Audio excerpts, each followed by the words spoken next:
What is going on, guys? Welcome back to Wrestle Wellbeing. I'm your host, Jim. Hope we're all doing really well today. So today is another rewrite for you guys, as you can see by the title. Rewriting Roman Reigns versus Drew McIntyre for the Universal title at Clash at the Castle in Cardiff from a few years back. This has been a requested rewrite from my sister-in-law, so big shout out to Liz. Hope that she's very well. So, if you see my last video, my last few videos actually, you notice that I've had a cast on my right thumb for a couple of days. As last week, unfortunately, I had to go to hospital because, of all things, I had a spider bite on my right thumb, which became infected. I ended up having to have surgery at the hospital to not only drain and remove the abscess that was in my thumb, but also they found a lot of diseased dead fat in my thumb, which they said that if I'd have left it any longer for the infection to spread, as it was already spreading to my hand, I would have lost my thumb completely. Then in turn would have lost my hand, and then extreme scenario would have been that I would have lost my whole arm. Thankfully, the doctors caught it very early. Been in and out of hospital for not only surgeries, but also just regular updates with the doctors and the surgeons.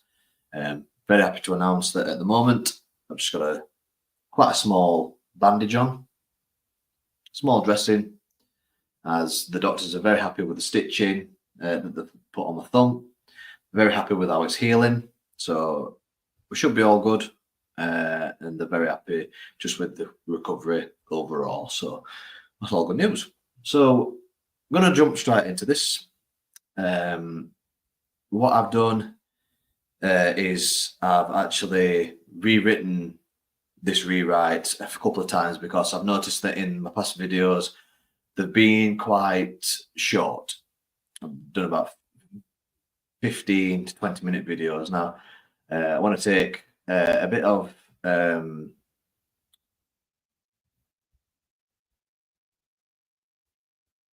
going to take a bit of a leap from my friend Liam's podcast. Check out the Magic of Wrestling podcast. It's a very good channel. Liam gets a lot of very good guests on, quite a few famous guests as well. Not going to spoil anything for what he's got in the future, because I want you guys to find out the type of people he's getting on. But I know that he's got a couple of referees on, he's got a couple of indie talents on, and things like that. He's also got yours truly. We've also got a good friend of ours, Haney, from up in Scotland. Big shout out to Haney, big shout out to Liam. So yeah, let's get straight into this. This is going to be a bit of a longer video today because, like I said, I've rewrote this rewrite just so that it gives you guys a bit of a better video to watch. So yeah, let's jump straight into this. This is rewriting Roman Reigns versus Drew McIntyre for the Universal Championship at Clash at the Castle in Cardiff. Let's jump into it.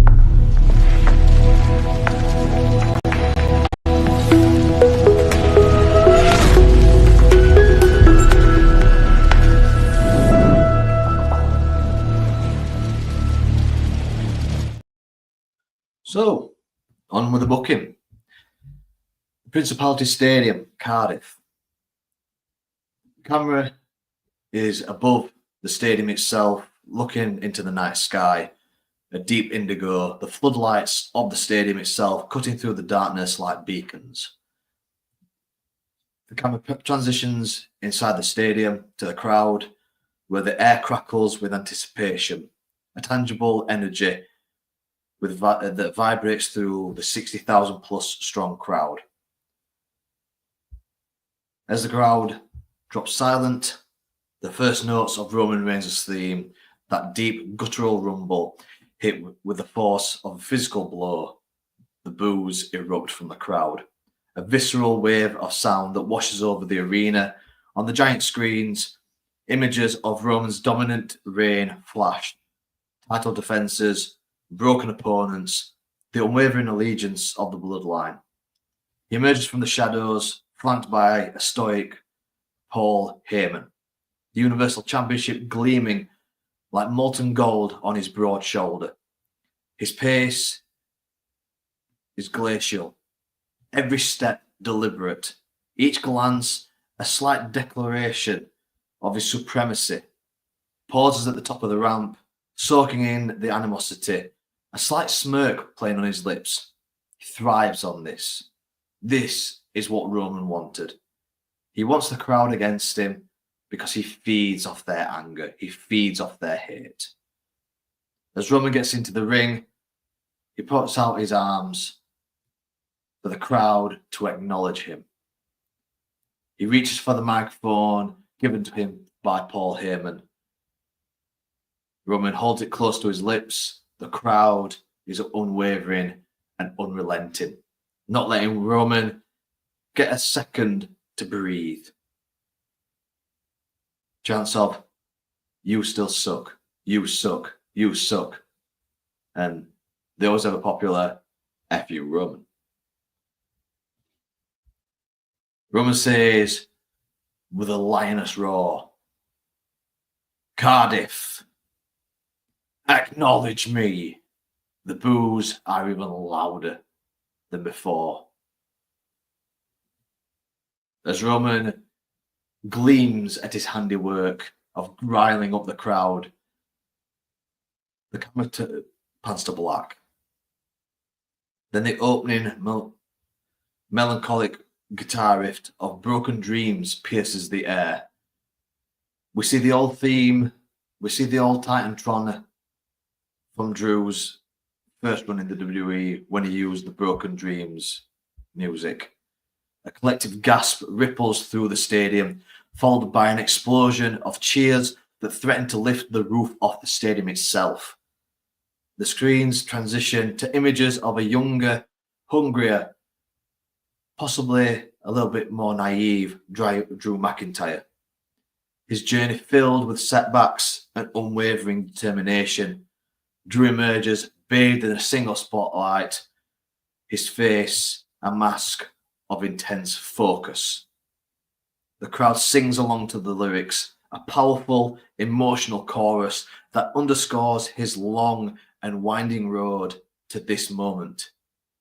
He walks with a warrior's purpose, each step resonating with the weight of expectation and the burning desire to finally capture the prize in front of his home. I'll say, according to America, Scotland is England, and England is Ireland, and Wales, and everything. I'll just think that everything in the UK is London, but we'll pass on. Drew high-fives all the fans as he walks to the ring, their energy fueling his resolve. As Drew gets in the ring, he gestures to the crowd, louder, louder, and the crowd roars with anticipation for the big fight ahead. The bell rings and the roar of the crowd intensifies. The opening moments are a brutal test of strength and will. Reigns, the master strategist, tries to establish his dominance early, using his size and power to back McIntyre into the corner. The crowd does not like this, and the boos ring louder. But Drew, fueled by adrenaline and the unwavering support of the British faithful, meets him blow for blow. Their strikes echo through the stadium, thunderous clotheslines, impactful spine busters. You can see the sweat fly, the grimaces of pain etched in their faces. The action spills outside the ring, a chaotic brawl unfolding before the captivated audience. Reigns whips McIntyre into the steel barricade with a sickening thud. The crowd gasps. He falls up with vicious ground and pound, his primal aggression on full display. But McIntyre, his eyes blazing with defiance, uses the environment to his advantage, reversing an Irish whip and sending Reigns crashing into the unforgivable edge of the announce table. The crowd loves this and erupts with applause and cheers. He seizes the opportunity, delivering a series of rapid-fire strikes, each punch and kick a testament to his pent-up frustration and desire. Back inside the ring, the momentum shifts again. Reigns, ever the resilient champion, takes control. His calculated offense wearing down McIntyre, he hits a thunderous Samoan drop, the impact shaking the ring. The crowd holds its breath as the referee counts 1, 2, McIntyre kicks out. A collective sigh of relief washes over the stadium. Reigns follows up with a picture-perfect Superman punch. The force of the blow evident, again the count. 1, 2, McIntyre's shoulder barely comes off the mat. Heyman at ringside barks instructions, his face a mask of intense focus. McIntyre, drawing strength from the relentless chants of his name, refuses to yield. Fights out of a suffocating guillotine choke, his face contorted in agony, but his spirit unbroken. He explodes with a powerful future shock DDT. Reigns' head snaps back violently. The stadium erupts. The belief that this could be the turning point almost palpable. The referee makes the count 1, 2, Reigns kicks out. The collective groan of disbelief is almost as loud as the cheers had been before. The tension in the arena becomes almost unbearable. Reigns, sensing the need to end it, lines up for the spear, but with his eyes locked on target. But McIntyre, his instincts honed by years of battle, anticipates the charge. With lightning-fast reflexes, he sidesteps Reigns and connects with a devastating claymore. The sound of the boot connecting reverberates through the stadium. The crowd explodes. A tidal wave of noise washing over the arena. The referee drops to his knees. 1, 2, Reigns kicks out.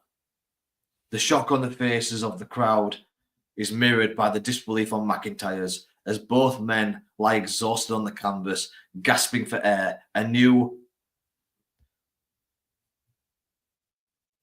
The crowd murmurs in confusion as they see a figure emerge from the crowd, wearing a black hoodie with a hood covering his face. As he takes off the hood, we see it is Solo Sikoa, making his unexpected and impactful debut. Heyman, stunned at the arrival of Sikoa, looks over to Reigns, who lays with a smirking grin across his face. The wise man wasn't known about this, but Reigns did. McIntyre locks eyes with Solo, unaware he was there to begin with, and Solo just stares intently at McIntyre. Not saying anything, not getting involved, just a very silent but meaningful threat. The distraction allows Reigns to slowly rise, a predatory glint in his eyes. He sees the opportunity and charges, hitting a brutal spear on a still recovering McIntyre. McIntyre collapses, the wind knocked out of him. The referee begins the count. 1, 2, the hopes of the British crowd hanging by a thread, but then fueled by the memories of his journey and the echoes of broken dreams and the unwavering belief of his countrymen, McIntyre kicks out at 2.99. The roar that erupts from the crowd is deafening. A testament to their unwavering support. Reigns stares in disbelief. His aura of invincibility momentarily shattered. Reigns turns his attention to Solo, who has now cautiously entered the ring. Reigns barks instructions, seemingly ordering his cousin to finish McIntyre by any means necessary. Solo moves towards the fallen challenger, but a flicker of hesitation crosses his face as he's distracted by Reigns and Heyman shouting instructions, and he's unsure who to follow. He looks back at Reigns and looks back at McIntyre. For a split second, McIntyre then nips up, and explodes with a thunderous claymore to Sikoa. The impact is sickening, and Solo collapses like a felled tree and rolls out the ring. Reigns spins around in disbelief, thinking that his cousin would have done the deed by now. His eyes wide with shock before he can react. McIntyre pivots again, his gaze locked on Reigns. With a primal scream, he charges and delivers a second, even more devastating claymore. The connection is brutal, the sound echoing through the stunned silence that has momentarily fallen over the stadium. Reigns crashes to the mat, his body limp. The referee drops to his knees, his eyes wide as he begins the count. 1, 2. The entire stadium holds its breath. Heyman screaming for his tribal chief to kick out. 3. The eruption of sound that follows is unlike anything heard before. It's a cacophony of cheers, screams, and pure, unadulterated joy. Confetti cannons explode, showering the ring in a blizzard of white and blue. The Scottish flag waves frantically through the stands. Drew McIntyre, his chest heaving, his body aching, rises to his feet. The Universal title belt clutched tightly in his hands as the song Broken Dreams is now intertwined with a triumphant chants of "Oh, Drew McIntyre," etc. He stares down at the fallen tribal chief, the weight of the gold, a tangible symbol of his hard-fought victory. Roman lies on the mat, the look of shock and disbelief etched on his face. Paul Heyman can only watch in stunned silence. The aura of invincibility surrounding his tribal chief is shattered. Solo Sikoa rises to his feet, seeing what has happened, anger across his face. He's failed his tribal chief. Or did the tribal chief fail him? In the center of the ring, bathed in adulation of his home, Drew McIntyre raises the Universal Championship high above his head, the culmination of a broken dream, finally realized on the big stage in front of his home. The roar of the Cardiff crowd is his coronation, a moment etched forever in the annals of wrestling history.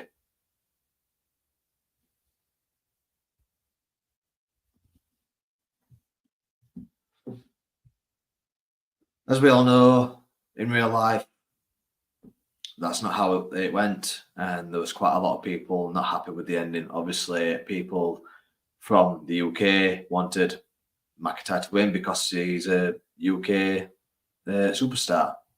Obviously, I will say they're Scottish. So I just wanted to make it so that it was more of like a feel-good feeling, a feel-good ending for especially the Brits, because we don't get too many of that. But I've got to say, I really enjoyed doing this rewrite. Obviously, a lot of people thought that Drew shouldn't have won. It was the right call for Drew not to win. And neither here nor there on this with this one. I think that Roman getting to 1,316 days as champion was a fantastic accomplishment.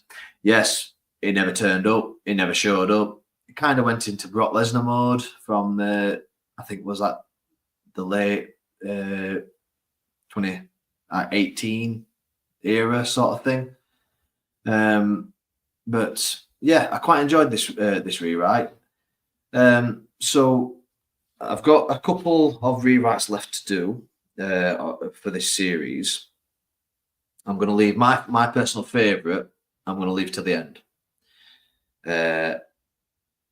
But I've got, I believe, another 2 rewrites to do. So first, so I'm going to let you guys decide. If you want to let me know in the comments which one you want to see first. It is one that my friend Liam from Magical Wrestling actually asked for. It's the 2022 Money in the Bank Women's Ladder Match, where in real life Liv Morgan won, and we got the Liv Morgan Ronda Rousey storyline that was a bit meh. But this the thing with this booking is that Liam has actually allowed me to pick who wins the briefcase. So there's that one. I've also got one that's been requested by my brother. It is Goldberg versus The Fiend at Super Showdown. Obviously, the Universal title match that took place there. Saudi Arabia is a bit of a grey area when it comes to PLEs for WWE, because no one really likes those type of PLEs because of obviously the rules in regards to women's rights and such, but not going to get into the political side of things because that's not what this channel's for. So we got those two. So those are your choices. Would you want to see the 2022 Women's Money in the Bank ladder match rewritten with a surprise as to who wins it? Or do you want to see Goldberg versus The Fiend at Super Showdown rebooked, where The Fiend actually wins and beats Goldberg, which is what they should have done in real life, in my opinion? I'm sure it's the same with a lot of people. If you're wondering what the last one is, I'm not going to tell you that because I want it to be sort of like a surprise as to what my last video is going to be on this series. After this series, I want to start talking more about mental health in regards to wrestling, but also in regards to real life, because I feel as though it's something that should be spoken about. So really glad for people that have joined this video. I hope you like the video. If you do, make sure to leave a like, share it with your friends. If you're new around here, don't forget to hit the subscribe button. If you didn't like it, let me know why, and I'll try and be better in the future. But other than that, guys, thank you so much for joining me. I really did like this booking because I got to go into more detail with things. So I'll hopefully do another video either tomorrow or next week. I'm definitely going to do one next week, but I might do one tomorrow, depending how well this video does. So hope you all have a wonderful evening if you're in a different part of the world, or a lovely afternoon, morning, whatever it is. Hope everyone has a very good week, a good weekend as well. And yeah, I'll see you later, guys. Thanks for watching.